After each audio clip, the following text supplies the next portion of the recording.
Hi there, welcome to the Shift Show. We are your co-hosts. I'm Katy. I'm Anna. And the Real Shift Show is about change makers, people who have made different shifts in their life, whether big, small, or medium, to get closer to their authentic selves. And speaking of shifts, I am so excited about the guest we have today with us. It is none other than Matt Cooke, a renowned manifestation coach. He is a speaker and he really inspires a global audience with his approach to modern spirituality. He's recently published a book. It is called Beyond Wanting. So welcome to the Real Shift Show. Thank you very much, both. We're going to just dive right in. You used to be in real estate. Yeah. I would have not thought personally that you were in real estate. And so it made me think a lot about the identity shifts that people go through in their lives. And we wanted to ask you, how did you, spending a decade almost in real estate, decide to make this shift? A big shift, actually. So anyone that follows me will know this story. Anyone new obviously won't. It all started off in around September 2018. I was the youngest manager in this firm of real estate by about 10 years. In fact, everyone who worked in my office was older than me, so I was doing really, really well on paper. And I was under a lot of corporate sort of stress and pressure. And I had, at the time, like a real tight chest. I was really struggling to like breathe. And I wasn't very emotional then. And I didn't really talk too much about it, but I spoke to my wife about it. And her grandmother said to me, look, you should have some reflexology to try and help relieve that sort of emotion and that pressure. And I genuinely had like no idea what reflexology was, apart from like a foot massage, And she said, look, just come over to my house after work and I'll arrange for this therapist I know to come over and you can have a session and it will really help. And I was like, all right. So I rocked up to her house for what I thought would be a simple sort of foot massage. And as I lay there on the couch, the therapist, who didn't know me, I didn't know him, he said to me, so Matt, tell me who you are. And I said, I am 26 years old. I'm the youngest manager in my company. I'm a real estate agent. He said, no. I didn't ask what you did for a living. I asked who you are. And I was like, wow. I was thinking, who am I? Who am I? Oh, I'm Matt. I'm a 26-year-old really. And I was like, whoa, like I've just realized in that moment that I've just been identifying as this like shell of a person. And I realized that there was someone inside the shell. And I didn't know how to answer the question, but I knew that whatever I was inside wasn't happy. So for about 6 months, every night I'd just sort of watch motivational videos to sort of keep me going. And then that led up to the biggest shift of my life, quite literally. And that story is what got me into spirituality, which was I was lying in bed with my wife one evening, standard evening, about 10 p.m. We were watching Netflix whilst lying in bed together. And I decided to roll over and go to sleep, and my wife carried on watching Netflix, which in itself is really bizarre because that never normally happens. She's always normally the one that goes to sleep first and not me. And when you're like trying to go to sleep, but your partner, you're still aware of the world around you, you're not asleep, and you're like, I'm trying to go to sleep, and anyway, I'm there in that state, and literally like out of nowhere, the weirdest thing just happened. It never experienced this at all in my life before. And I can only describe it as a very, very, very intense vibration that started to spread across my body from the base of my feet, eventually spreading across my whole body. And it was like totally bizarre, not painful, but really unusual. And I just allowed it to continue. I remember being really curious. I was like, it doesn't hurt, so let me just like see what happens. And it felt like I was like hovering above the bed. It was totally weird, and I could still hear the Netflix show playing, and then there was just silence. You could hear like a penny drop, and then I heard a voice, and it sounded real muffled initially, and I listened in, and it got closer and closer, and the voice said, "Hi Matt, it's Mom. Can you hear me?" And I was like, "Mom, is that you?" And we exchanged a few words, and completely blew me away because I'm speaking to my mother, who actually passed away 18 months before that in July 2017. And we exchanged a few words, and my wife just nudged me and she was like, Matt, who are you talking to? So I turned to my wife and I was like, oh my God, like, I've just like, how do you even like begin to like explain what happened? And I sort of said something, turned back to try and sort of reconnect with my mom. And my mum had sort of gone, the connection was lost. And I was completely sort of mind blown in that moment because, I'm not spiritual. The only form of spirituality was I once sat by a medium at a wedding, and I liked the idea that perhaps there was an afterlife after losing my mom, who's 51. Like, I like that idea, but I'd never I was a corporate suit and tie, 9 to 5 real estate agent, and together with the lead up to that, which was like trying to figure out who I was, that obviously, and I for a long time I didn't tell that first part of the story because I didn't think it made sense, but I realized that over those sort of 5 months I'd been obviously changing my vibration, which made it easier for my mum to connect. I've had mediums that have told me that, Matt, the reason we're called mediums is because we help people connect in the middle. And after connecting with my mum, every night for about 2 weeks, we tried to recreate the identical scene, my wife and I. I'd be like, right, tonight we're going to do it again, same show, same time, and nothing happened, and like we didn't connect again. But it just led me to ask this question: that okay, well, that happened. I wasn't dreaming. I was awake. I've spoken to my mother, who's no longer here. Where is she? Where is she?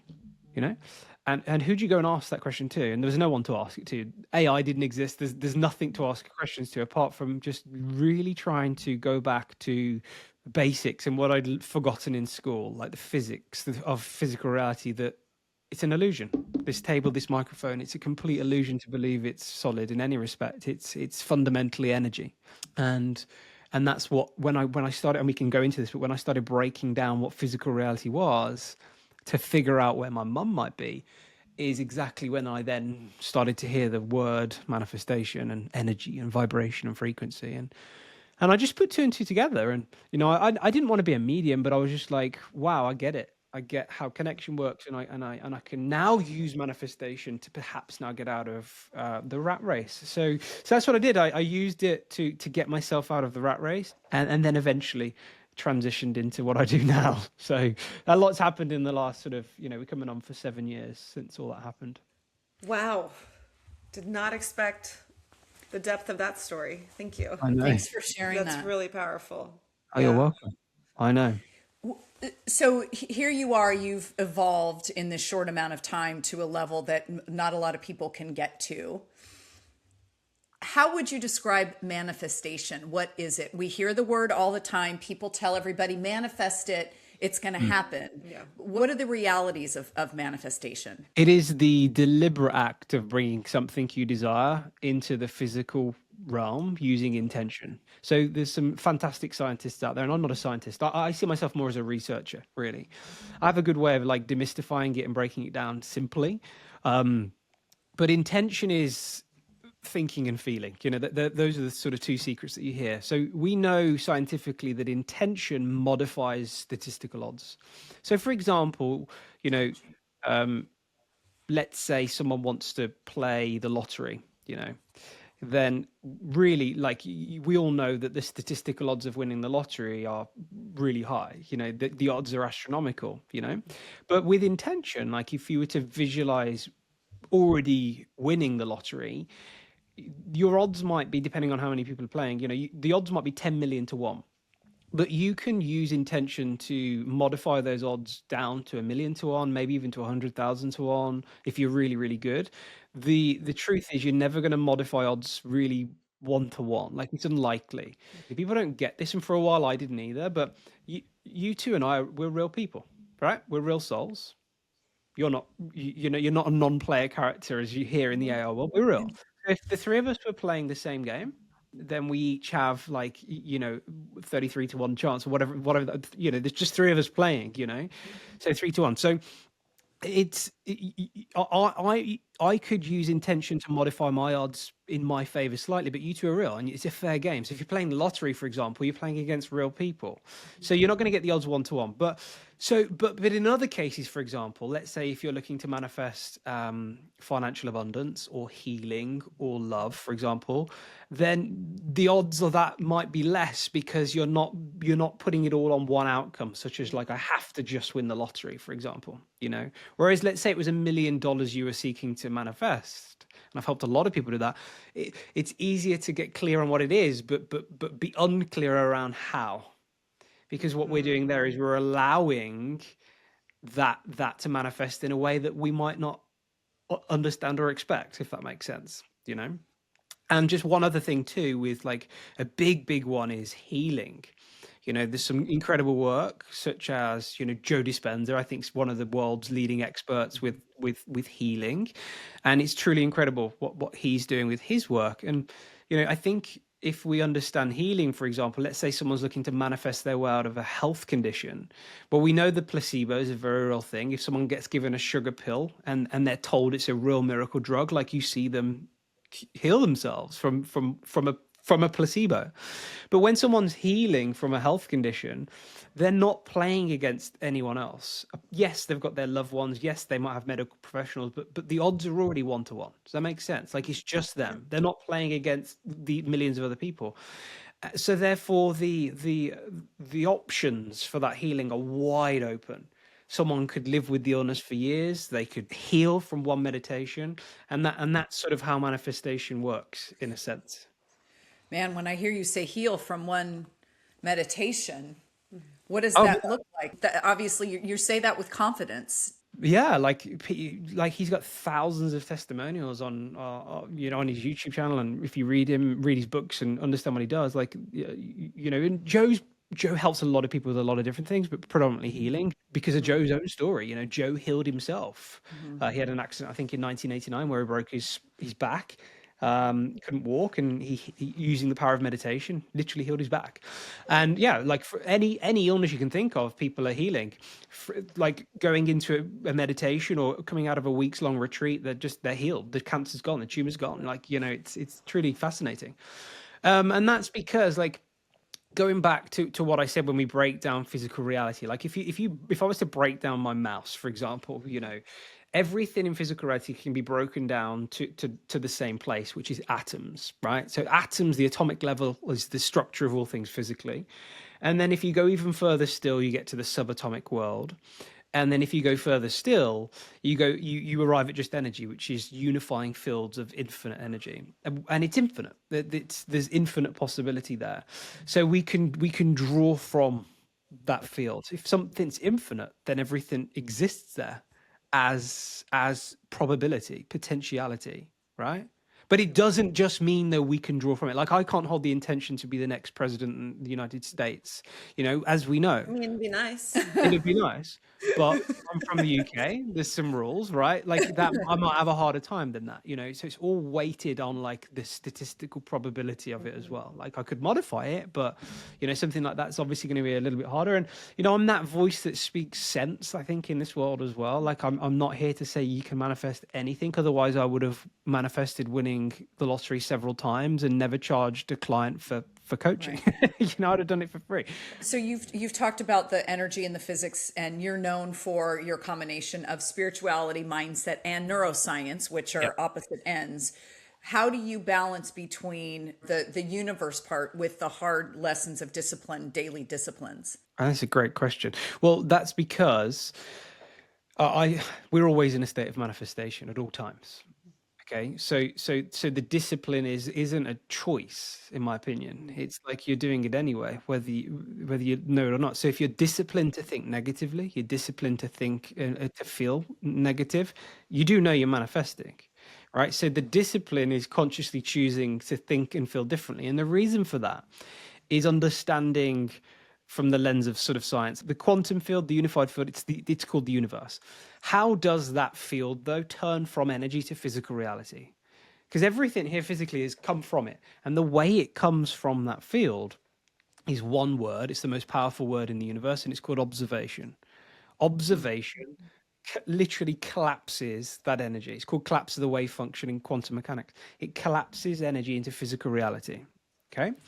So the question is then, where's your observation? And most people's observation is on the lens of what's wrong in their life, what they haven't got, the story they keep telling themselves. And what I say to people is you have to shift that observation. But most people aren't aware that they're not their thoughts. So if we do an exercise together, I'll help you understand what I mean here. Okay.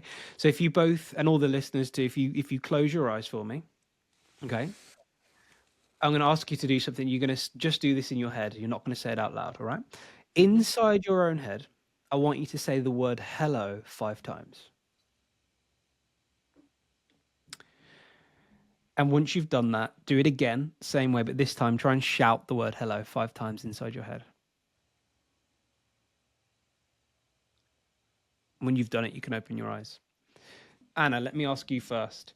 What did you experience? Did you hear the word hello or did you see the word hello when you did that? I saw letters. Katie? I Or did heard you? it. You I heard heard it. it. Great. Okay, good. I'm glad you experienced different things. And that's absolutely normal, by the way, because I hear rather than see. So, question for you both. Katie, who heard it? Anna, who saw it? Who saw it? Great question, right? That's so good because I saw me screaming it, or a part of me or a version of me. And she was petulant and screaming. Yeah. And what about you, Anna? I don't know. I had this visual. I was like in a forest inside my head, and these big letters, like the H and the E, and I was going like, "Hello." So, Anna, that version of you there that saw it, who is that? I don't know. Which part? Who was part? Which part? I think it was. I don't know. I don't. I just saw a younger woman, young my age woman, Looking at like the words hello. looking at the yeah. Yeah, so you'd agree that the words hello or the sound of hello weren't you. It was separate from you. It was Yeah, separate. yeah, Yeah. So then you'd agree then that you're not your thoughts. yeah. Yeah. You're So correct. so who heard and saw that is the essence of your soul, the awareness, the consciousness, the witness, the separation, the observer. Now, without understanding that, most people think they are the thoughts they think, right? We just did hello in that case, but if someone says I'm not worthy, I'm not loved, I'm not successful, if you're not practicing separation, well, where is the observer? Right. It fundamentally is the thought. So this work starts with separation. It starts with recognizing that we're not those thoughts and we have choice. Now, if observation on a quantum level turns energy into matter, then if our observer is in with our limiting beliefs, that observation of our reality is the landscape of negativity or what we haven't got. And that is why people constantly see the same patterns in their life. They're unconsciously manifesting. The moment you become the observer, you catch those thoughts that aren't aligned with the future and you go, no, not today, we're going to reframe this. And in meditation, when you can quieten the chatter and you can observe the future you want as if you've already got it, you're observing as if it's already done. And that's where you're going to then start to see the synchronicity, the serendipity, the manifestation. So it starts with, I always say, people think about manifestation starts with a vision board, starts with listing out what you want. Yeah, sure. Like wanting's important. Like you have to understand what you haven't got, but it's not the most important place. The most important place is observation. It's like you've got to be a fly on the wall inside your own head and you've got to see what you're like. You got to see how you react. You got to see how negative you are. You've got to catch that, and Yeah. try and change it. People have a lot of limiting beliefs and negativity, and are just stuck, maybe even subconsciously stuck somewhere. What other tactics, habits, rituals, anything and everything that you share with your community on how to get unstuck and to shift into that next phase? Well, I think we're all stuck actually at some point, and I think it starts with resonating with what you witness, So for me, I'll go through a phase where I'm not aware of any limiting beliefs, and then all of a sudden there'll be a new project, and I'll be aware of like this limiting belief. I became aware a year ago that 2025 for me, with the year of my book coming out, was going to be a lot of public speaking, a lot of keynotes around the world, speaking on stages at 1,500 people here, 500 people there. And I had sort of like very little experience prior to that speaking, very, very small crowds. And I was aware of a lot of like overwhelm, but more importantly, I was aware of a thought, which was so stupid. The thought was, don't say yes to these because no one will come and you'll be let down. And I was like, so if I wasn't practicing the awareness and the separation, I would have just surrendered to that thought. Instead, what I did is I said, oh, that's interesting. Where does that thought come from, though? And why is it there? Because as much as it sounds negative, it is actually trying to protect me. So what's it trying to protect me from? Well, the ego, the landscape of self, has been built through experience. And I was like, okay, well, let me think about events in my life. I haven't got many keynote events in my life, so it's not that. Oh, I know. Well, in my personal life, every time I sort of have an event that sort of has to do with family really let me down, don't they? Like really, really let me down. Like they don't come to events. Yeah, so thinking of events going forward, well, that part of your brain cannot anticipate the unknown. So stops you as a form of survival. So then say to myself, let me logic my way through this first. This is where logic comes in really useful. And I was like, is it true that people aren't going to come? You know, across all my social media, there's nearly 1 million people that sort of follow me. So that doesn't make sense. So what I do in that case is then I create an affirmation. So my chosen affirmation for last year for a good sort of 6 months was every day in every way, beautiful souls from around the world effortlessly seek tickets to see me speak. And initially I didn't believe it, right? But after months of doing it, and I was like, this is really embodied, and then sharing the story on stages that I'd sold out, and then people going, yeah, Matt, you know, I flew in today to come and see you. And I was like, great, the proof, done. And that's what I do. And then the moment I know it no longer feels like it's there, I'll switch it and I'll change it to another affirmation. You know, and I've always got about 5 affirmations that I use for different things. But that's it. You know, it's pretty simple, really. That's really simple it. on I got paper. it. No, I love, and you had an element of curiosity, which I also appreciate. Yeah, You had same. the awareness and the curiosity. I wonder why this is coming up for me. I wonder why I'm feeling this. And then creating an affirmation that sort of tackles that. Well, because it puts you in the landscape, doesn't it? Like I think asking how or why is the best questions you can ask, because straight away you go and try and look for evidence and figure that out. What's great is that is tangible, meaning we hear you, we laugh because you say it's simple, and because it takes the little self-discipline I hear that I'm going to take from this, and maybe the audience is the first is observation. Mm-hmm. Is that true that nobody's going to be there? Is that true that I don't know what I'm talking about? Whatever limited thoughts that you have. So those are tangible things that people can start with now. Yeah, like my nearest and dearest, like if you spoke to my wife, you know, she would say that Matt's like, I've never met anyone as consistent, you know, and that's the truth. Like I'll never miss a day. And I when I say that to my clients as well, like my routine of what I do every day, it's only really sort of about an hour that I do this work, which is like my meditation, my journaling. But I'll never miss a day, and nor will my wife. And the reason we don't miss a day is because it's really important for reprogramming. But when you start seeing the magic. Yeah. As soon as my clients start tasting it and getting it, they're like, now I know why you don't miss a day. But I always said, the hour in the morning isn't the work. It's not the work. The work is the 16 hours with your eyes open. That's the work. You can't do your work for an hour in the morning and then fall completely unconscious through the day. Absolutely. Consistency and observation that's it. So in the book Beyond Wanting, came out last year, you talk about moving past the service level of desire. What's the biggest misconception that people have about manifestation?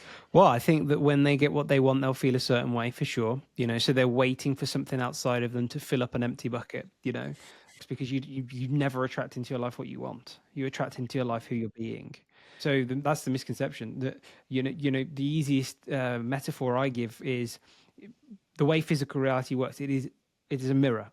You know, so if you were to both look in the mirror, which I think is behind you, perhaps, and you were to look in the mirror, you would see a reflection, but the reflection would be whoever's looking in it. You know, so if you're looking in with a sad face, you're going to see a sad face. But you know what people do, like, and it's so funny, really, when we think about it. People are looking into the mirror of life, hoping to see a smile, to be happy. But they're currently frowning. Can you imagine how stupid it would be to look in a mirror and wait to see a smile? Like you know you have to smile first to see the Right. You go. right. Yeah. So that is how manifestation works, right? If you want to be happy, start smiling. If you want to see abundance, just tune into abundance. Like it's yeah, and okay, I know people go through a lot, and I'm not saying that's always easy, and if you've got chaos going on around you, can you observe and not absorb? Ugh. Tough for empaths. That's tough for empaths. Yes, I know. Not impossible. Correct. But yeah, that is it. It's all about the being state. That's what Beyond Wanting's all about. It's helping you get clear on what you want and then actually go and embody them. As this episode is going live, we are having a giveaway.